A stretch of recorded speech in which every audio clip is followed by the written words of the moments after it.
Oh, good morning. It's Adam, Avalon Auto, Alpharetta, Georgia. It is 5:30 a.m. on a Saturday. Big project this morning, about 2 to 3 hours, dash swap.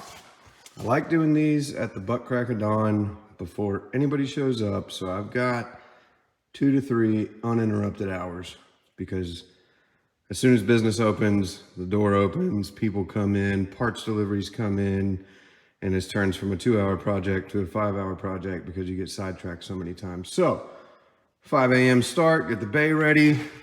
Brand new dash from LEXUS going in. This is the navigation dash. I'm not planning on doing a full install video, but more of a step-by-step. But pad sub-assembly 55401 60926.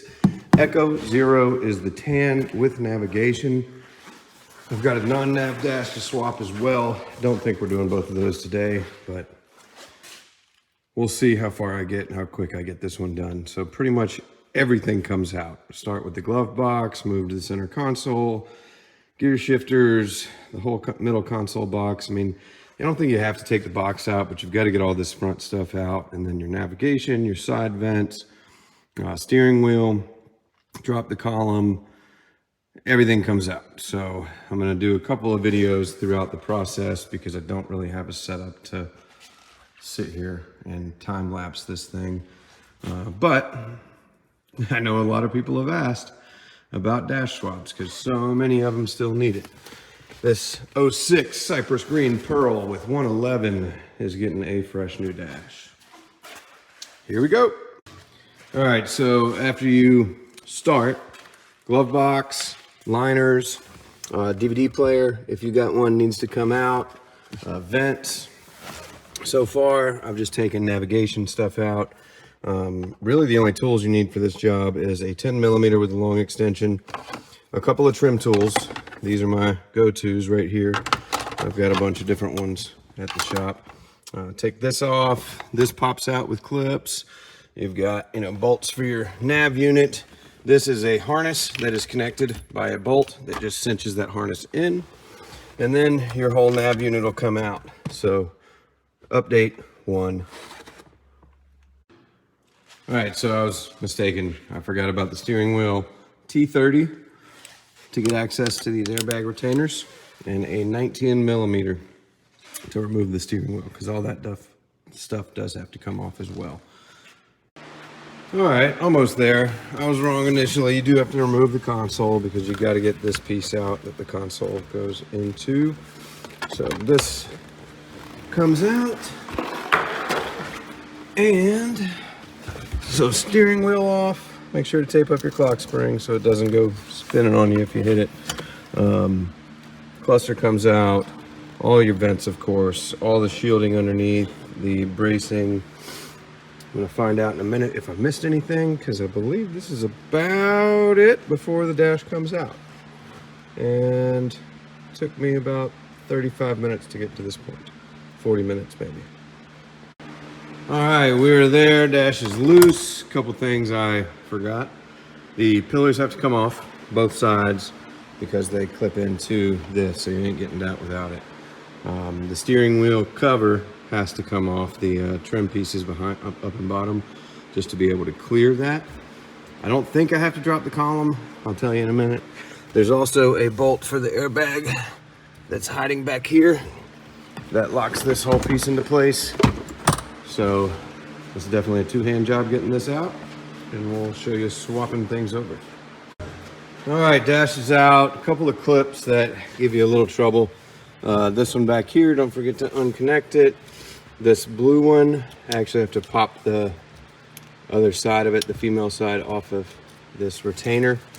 It has to come with it.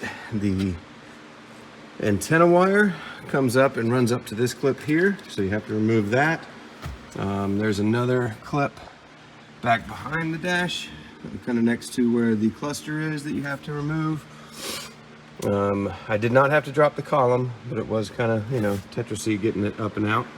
But now, swapping everything from this dash to this dash. So, last time, this step added like 30 minutes to, because I messed up. You do have to swap this stuff over in order because it's layered in there. So like all of these little retainers come out, this comes out, this ductwork comes out, and I forget which one. It was something with these, like this goes on after this, and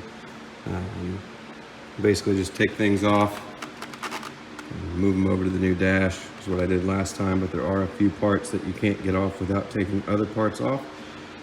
So just be mindful of that while you're swapping things from dash A to dash B. And we keep going. All right, got everything swapped from one dash to another. Some things to note. Every little silver and brass gold looking piece, the little screw certs, whatever you call them, nut certs, all these have to come over as well. Of course, all the little brackets get transferred over, every little bit and piece. This airbag retainer stays because there's a new one on the new dash. You'd want to push these down. I used a wrench and a pry tool to push down one side to get these teeth out, because this is kind of a pain in the butt to get out, but you push one side down, get that side out, of course unscrew it, and then lift and tilt. Going in is easier than coming out, but anywho, on to the next. Keep on trucking. All right, new dash slid in there pretty easy. A little bit of maneuvering it to get it to snap into place, because you get those blue long hooks that go into the front spots. I recommend not tightening everything down until you confirm all your harnesses are able to get back through, because I made that mistake last time where I put it in and like radio wires were tucked up behind. I didn't get them loose and had to go back and loosen everything up to get all your connectors out and to where you can put them back together fine. Anyway, now reassemble. So it's not too bad, you know. It's 7 o'clock. It's about an hour and a half to this point, and it'll probably take me another 30-45 minutes to get everything put back together.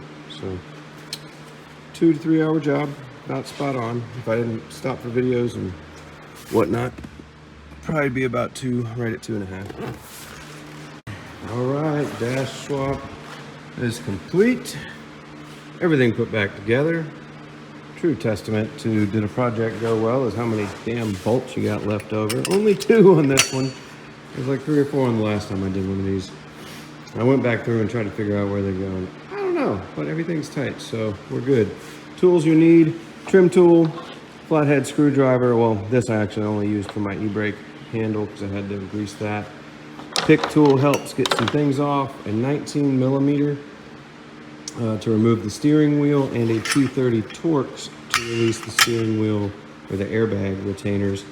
A 10mm for 95% of this, 112mm bolt for the airbag, and a Phillips head screwdriver. You know, basically it's right before 8 now, so right at 2.5 hours to get this done, you know, in and out, which ain't bad, honestly, because a new dash makes a hell of a big difference. But anyway, so I've got another one to do. I may try to set up a tripod or something and do like a time lapse, but there's so many areas that you won't be able to see without moving the camera around. But you know, pretty straightforward. If you can swap a head unit, you can swap a dash. It's just more time consuming. But yeah, Adam with Avalon Auto, Alpharetta, Georgia.